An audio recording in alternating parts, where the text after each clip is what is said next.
성도는 거룩한 소명의 부르심을 받은 사람들입니다.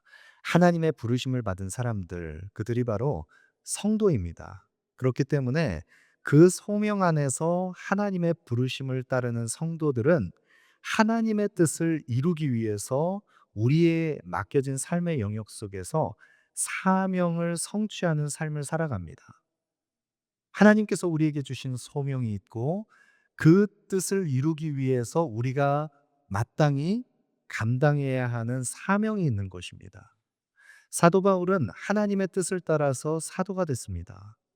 하나님의 구원의 경륜을 이루기 위해서 그 구원의 영광을 나타내는 복음의 성취를 위해서 교회 가운데 복음을 증거하고 이방인을 위한 사도로 하나님의 부르심, 그 뜻을 성취하기 위해서 사도로 부르심을 받은 그 자신의 그 하나님의 뜻 가운데 사도로 부르심 받았다는 자기인식, 이것이 바로 사도 바울의 자기 정체성, 자기인식이었습니다.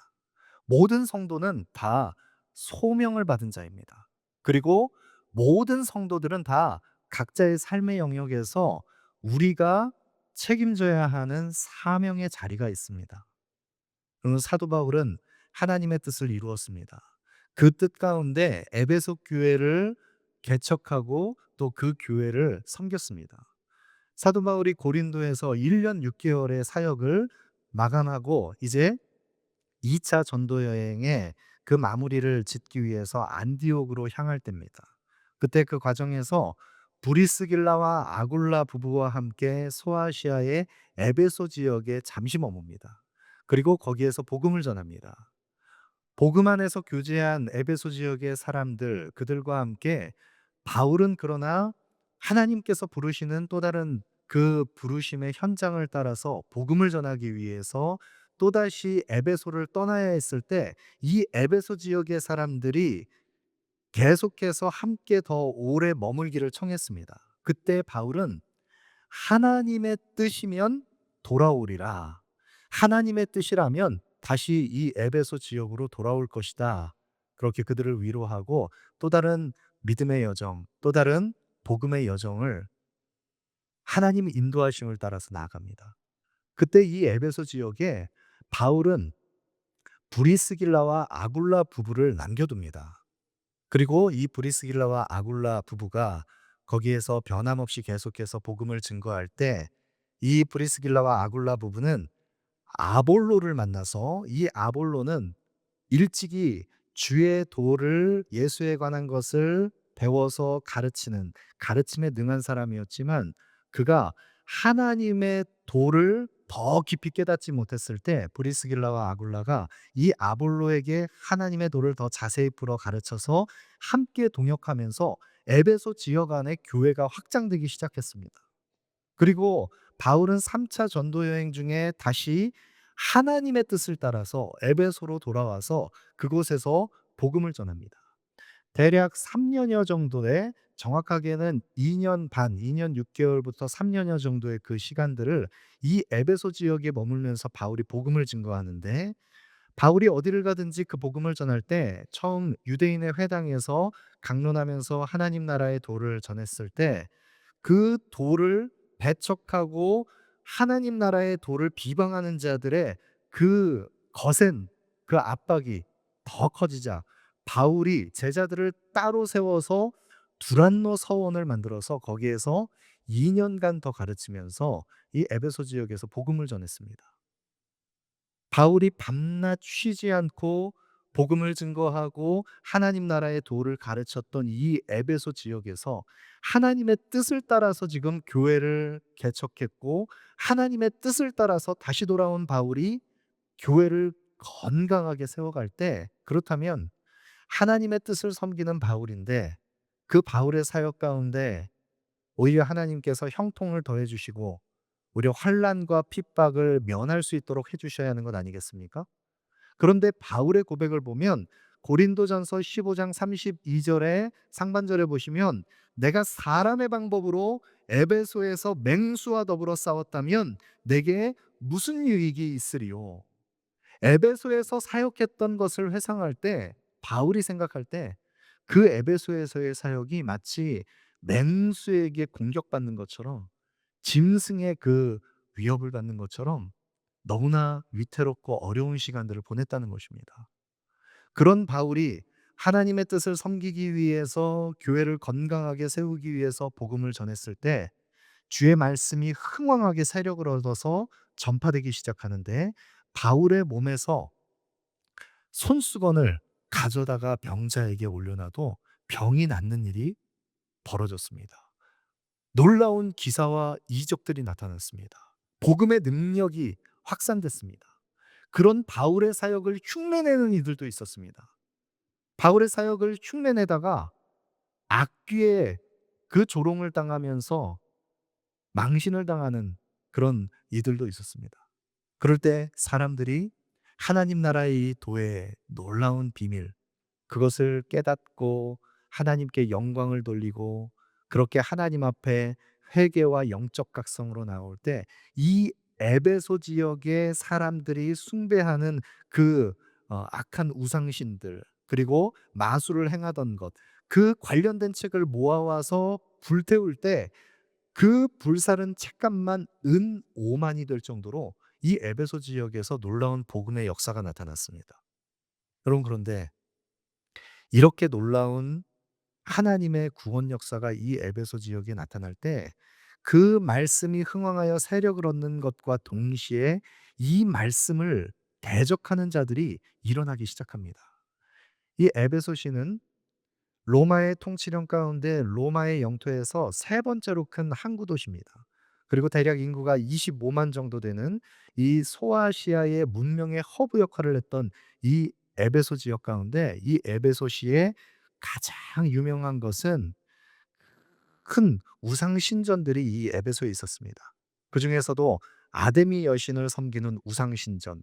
그것은 많은 사람들이 그 속에서 우상 신에게 절하고, 그런 세속화된 그 도시의 문화가 모든 사람들의 마음속에 그 악한 우상 신에 물들어 있는 마음들을 전파하는 도시가 에베소였습니다. 바울의 증거하는 복음이 확산되기 시작하자 사람들이 우상을 버리고 하나님 앞에 나오기 시작합니다.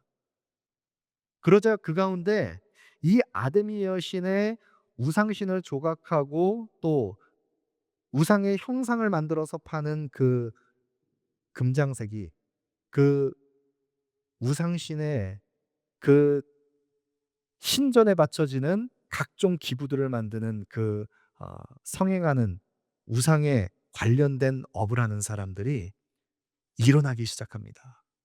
그 가운데 데메드리오라는 사람이 사람들을 선동해서 소란을 일으키기 시작했을 때, 큰 여신 아데미여, 에베소 사람이여, 아데미여 하면서 사람들이, 군중이 격동하면서 바울을 사로잡아 죽이려고 합니다.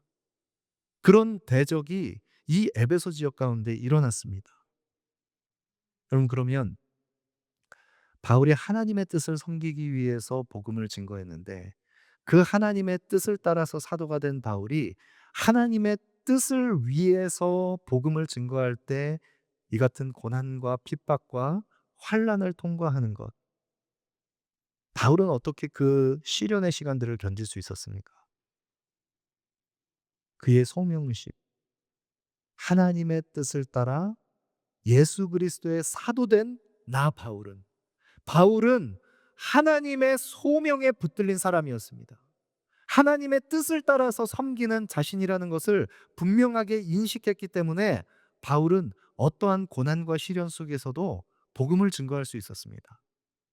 그런 바울이 에베소 지역에 흩어져 있는 많은 성도들, 주 예수 그리스도 안에 있는 신실한 자들, 그들에게 하나님의 복음의 구원의 경륜, 그 비밀을 증거하는 것, 그것이 바로 이 에베소서 말씀입니다. 저는 이 에베소서 말씀을 참 너무 참 귀한 이 말씀, 제가 참 사랑하는 그 본문의 말씀 가운데 하나인데, 이 에베소서 말씀은 교회 역사 속에서 로마서와 더불어서 이 로마서의 말씀이 복음의 가장 중요한, 마치 보석 가운데 다이아몬드와 같은 그런 로마서의 말씀이라면, 이 복음의 핵심과 핵심을 다루고 있는 이 로마서의 말씀을 다 증류해서 그 가장 중요한 정수만 남겨 놓으면 바로 이 에베소서의 말씀이다라고 평할 정도로 이 에베소서의 말씀은 복음의 비밀이 풍성하게 담겨져 있습니다. 그리고 이 에베소서 말씀 속에는 그 복음의 비밀을 증거하는 하나님께서 온 우주, 만유, 만물을 회복시키시는 만물을 충만케 하시는 하나님의 비밀을 교회 속에 숨겨두신 것. 교회를 통해서 하나님의 구원 역사를 성취하시는 그 하나님의 영광. 그것이 바로 이 에베소서 말씀 속에 숨겨져 있습니다. 여러분, 이 에베소서 말씀 우리가 함께 묵상하면서 우리가 하나님께서 이 온 우주 만물을 회복시키시는 하나님의 그 구원의 영광, 그 복음의 충만한 역사를 교회를 통해서 어떻게 이루시는지 그 교회됨의 비밀 우리가 계속해서 함께 살펴보기를 원합니다. 바울은 하나님의 뜻으로 말미암아 사도로 부르심을 받았다. 자기 인식 선명하게 고백합니다. 그리고 그 뜻 가운데 함께 부르심을 받은 성도, 그리스도 예수 안에 있는 신실한 자들, 그들에게 바울은 복음 안에서 문안의 인사를 함께 나눕니다. 그 감사와 축복의 인사 1절과 2절 보시죠. 하나님의 뜻으로 말미암아 그리스도 예수의 사도된 바울은 에베소에 있는 성도들과 그리스도 예수 안에 있는 신실한 자들에게 편지하노니 하나님 우리 아버지와 주 예수 그리스도로부터 은혜와 평강이 너희에게 있을지어다. 여러분, 이 바울의 인사말 속에 하나님의 뜻을 따라 부르심을 받은 사도인 바울이 하나님의 뜻 가운데 함께 부르심을 받은 그 성도, 교회를 향해서 그 신실한 하나님의 언약 백성들을 향해서 복음 안에서 함께 교제하며 안부를 나누는 이 속에도 복음이 숨겨져 있습니다. 그 복음이 무엇입니까? 그 복음은 바로 은혜와 평강의 복음입니다. 그럼 복음이란 무엇인가? 복음을 정의할 때 복음이란 무엇인가를 정의할 때 가장 적합한 한 단어를 뽑을 수 있다면 저는 주저없이 은혜라는 이 단어를 복음의 가장 중요한 핵심으로 그 복음의 정의를 내리겠습니다. 복음은 은혜입니다. 하나님께서 우리에게 베풀어 주신 그리스도 예수 안에서 우리에게 허락하신 이 복음은 은혜입니다. 은혜는 그 사랑 안에서 값없이 우리에게 주시는 하나님의 사랑을 경험하는 하나님의 사랑의 질서가 이 은혜 속에 있습니다. 여러분, 이 하나님의 은혜는 세상의 법칙은 인과율을 따릅니다. 인과율이라고 하는 것은 원인이 있으면 반드시 결과가 있고 세상에 움직여지는 모든 세상의 이치는 그 인과율을 따라서 자신이 행한 값을 그 보수로 받고 그 수고한 것을, 일한 것을 삭스로 받는 것이 세상의 이치입니다. 그래서 끊임없이 세상에는 이 인과율이 적용돼서 내가 행한 대로, 일한 대로, 노력한 대로 내가 수고하여 얻은 그것이 각자의 주어지는 세상의 이치에 따라서 주어지는 그 몫이 서로 다 다릅니다. 사람들은 그것을 또 비교합니다. 그리고 내가 가지지 못한 그것을 더 취하기 위해서 세상의 이치를 따라서 끊임없이 피 흘리며 싸웁니다. 그리고 그 속에서 승자는 모든 것을 독식하고 약자는 그 속에서 억압받고 억눌리는 그것이 바로 세상의 이치입니다. 인과율이 작용하는 것, 그것이 바로 세상의 방식입니다. 그러나 이 세상의 방식을 정면으로 뒤집어 버리는 하나님 나라의 질서가 바로 은혜입니다. 은혜는 값없이 주어지는 것입니다. 은혜는 우리의 일한 것과 행한 것, 그 보수로 여겨지는 값을 우리가 취하는 것이 아니라 자격 없는 자에게 베풀어 주시는 하나님의 한량없는 은혜. 복음은 바로 은혜입니다. 여러분, 그리고 이 복음은 이 은혜의 질서, 우리가 세상 속에서 죄의 종노릇하면서 죄가 지배하는 세상의 법칙, 그 속에서 신음하며 고통하던 우리들이 그리스도 예수 안에서 은혜에 속한 자가 되면 이 은혜의 질서 속에 들어간 우리는 그 은혜 안에서 새로운 신분으로 변화된 새로운 결과물, 그것을 선물로 얻습니다. 그것이 무엇입니까? 바로 그리스도 예수의 은혜 안에서 누리는 평강입니다. 여러분, 이 평강은 헬라어로는 에이레네라고 오늘 본문에는 표기되어 있는 이 평강, 이 평강은 히브리어로 샬롬, 참된 그 평안, 그 샬롬을 히브리어를 헬라어로 바꿀 때는 에이레네라고 표기를 합니다. 이 평강, 이 참된 샬롬은 하나님과의 관계 속에서 깨어진 인생들이 깨어지고 파편화되어 분열되어 있는 그 균열을 가지고 있는 하나님으로부터 분리되어 있는 어리석은 우리 인생들이 하나님과 화목해 되는 참된 관계를 회복할 때 누리게 되는 것. 모든 전쟁과 다툼과 분열과 결핍과 모든 세상의 불완전함이 다 종식된 상태. 그것이 바로 샬롬입니다. 평강입니다. 이 평강을 우리가 은혜 안에 속한 자들이 누리게 되는 것입니다. 그리스도를 믿는 믿음 안에서 은혜에 들어간 성도가 그 은혜 안에서 하나님과 화평하게 되고 하나님과 화평케 된 우리들이 깨어진 모든 것이 다시 회복되어서 참된 샬롬 속으로 들어갑니다. 그리고 그 주의 평강을 마르지 않고 쇠하지 않는 한량없는 하나님의 은혜 안에서 계속 공급받아서 우리는 넘치도록 부요한 참된 평강을 경험하게 되는 것. 이것이 바로 복음입니다.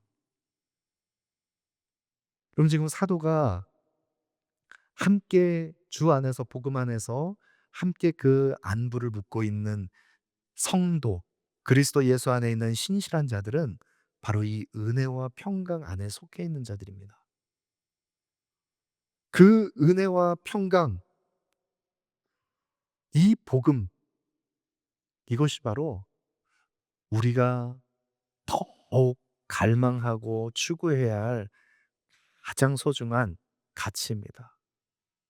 그럼 저는 우리 사랑하는 성도님들과 함께 믿음의 공동체를 세워갈 때 제 마음이 굉장히 무겁게 낙심될 때 느껴질 때가 있습니다. 그것은 무엇이냐면 우리 성도님들 가운데 참 어려운 시련의 시간들을 지나가고 인생의 그 무거운 짐을 너무나 힘겹게 감당해야 하는 그 성도님들의 깊은 한숨 가운데 그 깨어지고 상한 심령 가운데 생채기를 가지고 그 상한 심령 어떻게 치유하고 회복해야 할지 참 어떤 말로 위로하고 격려해야 할지 막막할 때가 있습니다. 그럴 때 다만 기도할 수밖에 없는 그 상황 가운데 주 안에서 우리 사랑하는 성도님들을 어떻게 위로할 수 있겠습니까? 어떤 인간의 말로 위로할 수 있겠습니까? 다른 그 어떤 것으로도 우리의 영혼의 그 상한 심령을 회복할 수 없습니다. 복음이 우리를 치유하고 예수 그리스도의 복음만이 우리를 온전케 하십니다. 주의 은혜와 평강이 우리의 영혼 가운데 깃들일 때 우리는 다시 일어설 수 있는 것입니다. 오늘 주의 은혜와 평강이 우리 모두의 삶 가운데 온전히 깃들기를 소망합니다. 그 은혜와 평강, 그 안에서 성도가 받은 복이 있습니다. 오늘 사도는 3절 말씀부터 보시면 3절 말씀 찬송하리로다. 하나님 곧 우리 주 예수 그리스도의 아버지께서 그리스도 안에서 하늘에 속한 모든 신령한 복을 우리에게 주시되 찬송하리로다 이렇게 시작을 합니다. 그리고 3절부터 이어지는 계속되는 말씀 가운데 보시면 우리가 오늘 본문은 에베소서 1장 1절부터 6절까지 그리고 다음 주에는 7절부터 14절까지 이렇게 두 번에 나눠서 이 복음의 서론을 함께 살펴보지만 사실은 원문 성경에는 이 바울이 지금 찬송하리로다 고백하면서 지금 찬미송, 찬양의 고백을 계속해서 이어가는 그 내용들이 3절부터 14절까지 12절에 모든 끊어지지 않는 한 문장으로 되어 있습니다. 그러니까 거기에 종결되는 어떤 마침표가 있는 것이 아니라 계속해서 멈추지 않고 이어지는 그 하나님을 향한 찬미의 고백이, 그 찬미송이 3 절부터 14 절까지 계속해서 이어지는 것입니다. 하나님을 향한 찬양이 멈추지 않습니다. 영혼의 심령 깊은 곳에서, 그 중심에서 터져 나오는 그 찬양의 고백, 멈추지 않는 찬양의 고백이 있는데, 그 찬양의 고백은 삼위의 하나님, 이 찬양의 찬미송에는 하나님과 그리스도 안에서 또 성령으로 이 삼위의 하나님이 모두 다 증거되고 있는데, 그 모든 삼위의 하나님을 향한 그 아름다운 찬미송이 고백되고 있습니다. 그런데 그 찬양의 고백을 드릴 때 찬양할 수밖에 없는 이유가 있습니다. 그 찬양할 수밖에 없는 이유가 무엇입니까? 찬송하리로다. 하나님 곧 우리 주 예수 그리스도의 아버지께서 그리스도 안에서 하늘에 속한 모든 신령한 복을 우리에게 주시되. 여러분, 우리는 하늘에 속한 모든 신령한 복을 받은 사람들입니다. 복 있는 사람들입니다. 성도, 그리스도 안에서 신실한 자들로 부름받은 하나님의 언약 백성들은 복 있는 사람으로 부르심을 받았습니다. 창세기 12장에 하나님께서 아브라함에게 약속하신 너는 복이 될지라 말씀하실 때, 아브라함이 하나님께 받은 그 복을 그가 누리고 열방을 축복하는 복의 통로가 될 때 너는 복이 될지라 말씀하셨습니다. 복의 통로로 우리는 부름받았습니다. 우리에게 주어진 복이 있습니다. 성도에게 약속된 그 영적 기업이 있습니다. 그러면 이 하늘에 속한 모든 신령한 복, 이 복은 무엇입니까? 이 복은 어떤 복입니까? 하늘에 속한 모든 신령한 복입니다. 이 복의 출처는 하늘로부터 오는 것입니다. 하늘 아버지께로부터 오는, 하나님께서 우리에게 약속하신 이 복 안에, 하늘로부터 오는 이 복 안에 모든 것이 다 포함되어 있습니다. 그런데 이 복은 신령한 복입니다. 여기에 신령한 복이라는 것은 바로 성령께서 주시는 복, 영적인 복, 그것을 의미하는 것입니다. 여러분, 이 복은 하늘로부터 공급받는 성령께서 우리에게 주시는 신령한 영적인 복입니다. 여러분, 이 복이 하나님 우리를 사랑하셔서 하늘로부터 우리에게 더해 주시는 이 성령 안에 속한 복, 이 영적인 복. 그래서 땅의 복이 아니라 우리가 땅의 세상의 원리를 따라서 자신의 그 이기적인 욕망을 따라서 취하려고 하는 땅의 그 소유물, 부산물을 가지고 누릴 수 있는 그런 복이 아니라 하늘의 복을 누리는 자가 된다는 것. 여러분, 이 복이 성령께 속한 영적인 복이라는 것. 그 복이 영적인 복이라고 말씀드리니까 우리 성도님들 조금 실망스러우십니까? 이 복이 땅에서도 좀 기름진 복으로 우리에게 좀 부어 주시고, 하늘의 복뿐만 아니라 금생과 내생의 약속 있는 정말 풍성함을 좀 더해 주시면 얼마나 좋을까? 다소 실망스러우십니까? 여러분, 그러나 우리가 만약 땅의 것으로 자족하면서 이 땅의 소산물을 가지고 땅의 복을 구하면서 살아가는 그런, 우리의 시선을 땅에 고정한 채로 살아가는 땅의 사람들로 살아간다면, 만약 저와 여러분 우리 모두가 이 땅에서 살아가면서 5천 명분의 그 많은 소유를 우리가 내가 홀로 취하면서 내가 다 독식해도 땅의 것으로 절대 만족할 수 없습니다. 5천 명 아니라 5만 명, 50만 명, 이 세상의 모든 것을, 땅의 것을 취해도 이 하늘에 속한 신령한 복을 소유하지 않으면 모든 것이 다 헛된 것입니다. 그러나 만약 우리가 우리 눈앞에 펼쳐져 있는 인생의 그 곤궁한 상황 속에 내가 가진 것, 내 손에 정말 초라한 볼품없는 보리떡 5개와 물고기 2마리가 있다 할지라도 전부를 들여서 나의 전부를 값주고 사신 예수 그리스도 앞에 그 작은 그 내 손에 있는 그 작은 것을 하나님 앞에 올려드릴 때 하늘에 속한 신령한 복을 경험한 사람들은 하나님께서 내 손에 있는 그 보리떡 5개와 물고기 2마리를 가지고 5,000명을 먹이시고도 남음이 있는 12광주리에 넘치도록 채워주시는 하나님의 구원 역사를 경험케 하는 하나님의 사람으로 하나님의 뜻을 이루게 하시는 것입니다. 여러분, 이것이 하늘에 속한 모든 신령한 복을 경험한 사람들의 믿음의 비밀입니다. 하늘로부터 공급받는 이 성령께 속한 복, 이 영적인 복, 이 풍성한 하늘의 복을 경험하는 것, 우리 모두가 갈망하는 것입니다. 그러면 우리가 어떻게 이 하늘에 속한 모든 신령한 복을 경험할 수 있는가? 오늘 본문에 다시 한번 보시면 3절에 찬송하리로다. 하나님 곧 우리 주 예수 그리스도의 아버지께서 그리스도 안에서 하늘에 속한 모든 신령한 복을 우리에게 주시되, 이 복은, 이 신령한 복은 누구에게 주어지느냐? 바로 아버지께서 우리에게 주시는데, 하늘아버지께서 우리에게 이 복을 주실 때 그리스도 안에서 이 복을 주십니다. 예수 안에 속할 때 우리가 이 복을 누리게 되는 것입니다. 여러분, 그리스도 안에서라고 하는 이 한 구절, 엔 그리스도라고 하는 이 그리스도 안에서, 이것은 에베소서의 중요한 바울 신학의 너무나 중요한 그 바울 신학의 정수를 우리에게 가르쳐 주는 중요한 구절입니다.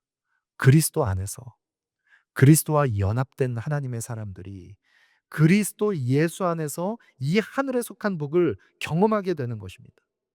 여러분이 하늘에 속한 복을 그리스도 예수 안에서 경험하는 하나님의 사람들은 우리가 이 땅에서 발디딛고 살아가는 것은 에베소일지라도 내 눈앞에 보여지는 그 눈앞에 큰 신상 아드미 여신이 압도하고 세상이 더 커 보이고 세상의 방식으로 일하는 것이 더 풍요로움을 가져올 것 같지만, 그러나 에베소에 속해 있지만 하늘에 속한 신령한 복을 경험하는 사람들은 그리스도 안에서 살아가는 사람들입니다.